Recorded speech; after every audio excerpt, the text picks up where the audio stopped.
Good morning student. आज हम कक्षा 10 के पार्ट 3 जो कि सेनापति द्वारा ऋतु वर्णन लिखा गया है, ऋतु का वर्णन किया गया है बसंत ऋतु का। और बसंत ऋतु को ऋतुओं का राजा कहा है। इस पद में, इस रचना में उन्होंने ग्रीष्म ऋतु, शीत ऋतु और बसंत ऋतु को, जो कि बसंत ऋतुओं का राजा कहा है, सभी प्रकार की ऋतुओं का वर्णन किया है। वर्षा ऋतु का तो इसके हमने 2 पैराग्राफ पहले पढ़ लिए थे। आज हम नेक्स्ट पढ़ते हैं। दामिनी दमक सुरचाप की चमक, शाम घटा की झमक, अति घोर घनघोर ते, कोकिला कलापी कूल कुजत है, जिततित सीकर ते शीतल समीर की झकोर है। तो हमारा जो ये पद है ऋतु वर्णन से लिया गया है, जो कि कवि सेनापति द्वारा लिखित है। और इसके अंदर दामिनी दमक, दामिनी मतलब बिजली, बिजली की चमक, और सुरचाप मतलब इंद्रधनुष। बिजलियां कब चमकती है, इंद्रधनुष कब दिखाई देता है? वर्षा ऋतु। तो वर्षा ऋतु के सुहावने और सुंदर दृश्य का, शीतल जल का, जो कि ठंडी ठंडी फुहारें आती है, उसका वर्णन इसमें किया है। और वो जो वर्षा का मौसम जो होता है, उस समय नायिका को कितनी अधिक पीड़ा होती है जब अपने प्रियतम को वो नजदीक नहीं पाती है, और वो उसे कह के जाते हैं कि मैं वापस आऊंगा, लेकिन आते नहीं हैं। तो उस वर्षा ऋतु के सुहावने दृश्य में नायिका को कितनी पीड़ा होती है, इसके बारे में हम पढ़ेंगे। तो दामिनी दमक सुरचाप की चमक, शाम घटा की झमक, अति घोर घनघोर ते। कवि कहता है कि विरहणी नायिका जो होती है वो अपने प्रिय सखी से कहती है कि हे सखी, आसमान की ओर देखो।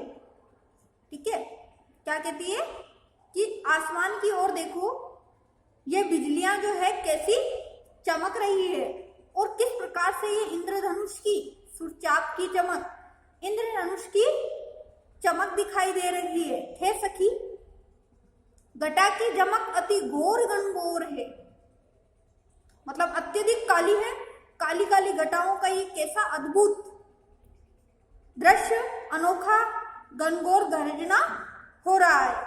कोकिला कलापी कल कूजत है, जिततित सीकर ते शीतल समीर की झकोर ते। कलापी मतलब मोर, कोयल। ठीक है, कोकिला मतलब कोयल, मोर। और उस वर्षा ऋतु के समय क्या होता है कि कोयल और मोर भी जहां तहां कूक रहे होते हैं। शीकर, सीकर मतलब जो जल की बूंदे होती है ठंडी ठंडी, समीर मतलब हवा, और शीतल वायु के झोंकों के कारण, ठीक है, ठंडी हवा के कारण ठंडी ठंडी फुहारें भी क्या हो रही है, बरस रही है।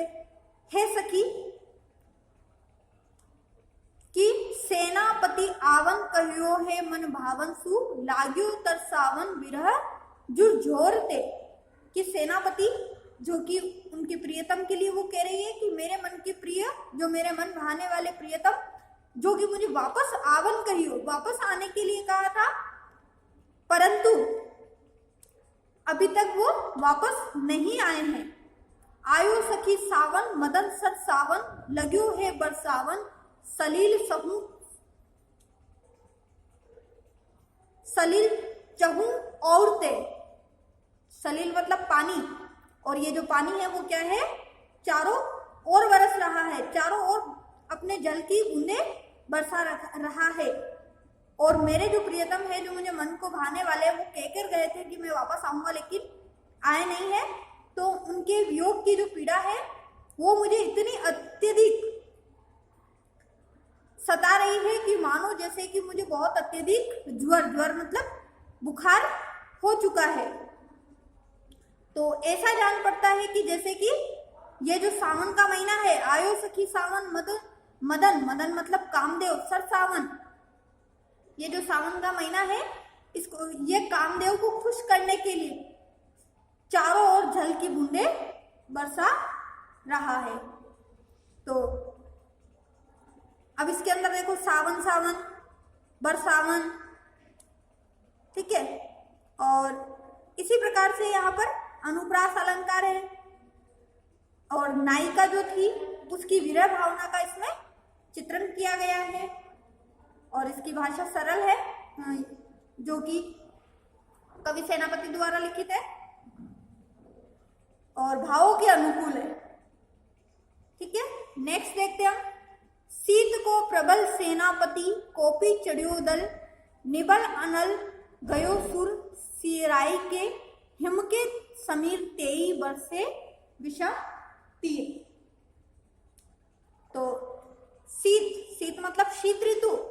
इस पैराग्राफ में कवि ने शीत ऋतु का वर्णन किया है। क्या कहते हैं? शीत को प्रबल सेनापति कोपी चढ़ियो दल। जो शीत ऋतु है वो इस प्रकार से शक्तिशाली है कि मानो एक सेनापति के समान, कोपी मतलब क्रुद्ध, गुस्से में क्रोधित होकर संसार पर आक्रमण कर रहा हो या आक्रमण के लिए दौड़ रहा हो। जैसे एकदम से इतनी ठंड बढ़ गई है कि जो सूर्य का इतना प्रचंड ताप तो था वो भी क्या हो गया है? खत्म हो गया है, गायब हो गया है। ऐसा लगता है जैसे सेनाओं ने संसार पर हमला कर दिया है। निबल अनल गयो सूर सियराई के, हिम के समीर तेई वर्षे विषम तीर, रही है गरम भुवन कोनन में जाई के। और इतनी जो ये ठंडी ठंडी हवाएं हैं इस प्रकार से कि सूर्य भी इनके आगे क्या हो गया है कि मानो ठंडा पड़ गया है। हिम यानी बर्फ, उसकी ठंडक इतनी बढ़ गई है। समीर मतलब वायु की ठंडक भी इतनी बढ़ गई है। तेई वर्षे विषम तीर, विषम तीर मतलब जो कि इतनी गर्मी थी उसके आगे ये उस गर्मी के, इस ठंड के आगे वो गर्मी भी कुछ नहीं है। रही है गरम भोन कोनन में जाई के, धूम नैन बहे लोग आगी पर गिरे रहे, हिये सो लगाई रहे नेक सुलगाई के। और वो कह रहे हैं कि अब उसमें गर्मी नहीं रही है, सूर्य भी इतना ठंडा पड़ गया है क्योंकि ठंडक क्या हो गई है? बढ़ गई है। जिस प्रकार से क्या होता है कि प्रबल जो सेनापति होता है उसके सामने जो छोटे छोटे शूरवीर होते हैं वो भी क्या हो जाते हैं, सॉरी कई बड़े बड़े शूरवीर होते हैं, कितने ही वीर होते हैं वो भी क्या हो जाते हैं? ठंडे पड़ जाते हैं। उसी प्रकार से इस शीत ऋतु के सामने जो प्रचंड ताप था वो भी क्या हो गया? ठंडा पड़ गया। क्यों? क्योंकि क्या हो गई? जो हिम के समीर जो वायु है वो भी क्या हो गई?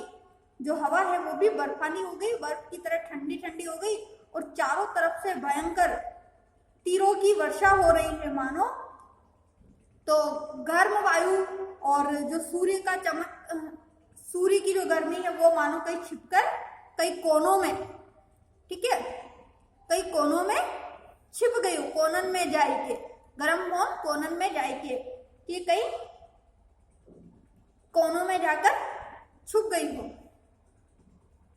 मानो भीत जानी वहां शीत ते, पसारी पानी छतिया की छाह राखियो पाऊ छिपाई के। और जो लोगों की आंखों में मानो कि आंसू बह रहे हैं फिर भी वे आग के निकट से नहीं हिलते, आग पर घिरे से रहते हैं। थोड़ी सी आग सुलझाकर लोग उसे छाती से लगाए हैं। ऐसा प्रतीत होता है कि संसार ने शीत के डर से हाथ फेर लिए हैं और आग के आगे वे आग को वो छाती में छुपाकर रखना चाहते हैं। यानी कि ठंड अत्यधिक बढ़ गई है तो उन्होंने क्या किया है कि गर्मी के लिए आग लगाकर अपने आप को उसके आगे तापने लग गए हैं, जिससे कि उन्हें क्या हो जाए? गर्मी प्रदान हो जाए। और अब इसके अंदर क्या किया है कवि ने? शीत ऋतु का अतिशयोक्तिपूर्ण वर्णन किया, अर्थात बड़ा चढ़ाकर इसके अंदर वर्णन किया। जबकि शीत ऋतु में ऐसा कुछ भी नहीं है कि उसकी इतनी शीत ऋतु बढ़ गई है कि सूर्य की गर्मी ही कहीं छुप गई है। फिर मानवीकरण अलंकार है, प्रकृति का वर्णन किया गया है, अनुप्रास अलंकार है। और आज का जो अब आपका होमवर्क है वो पैराग्राफ नंबर 3, पद नंबर 3 और 4, इन दोनों की व्याख्या करनी है।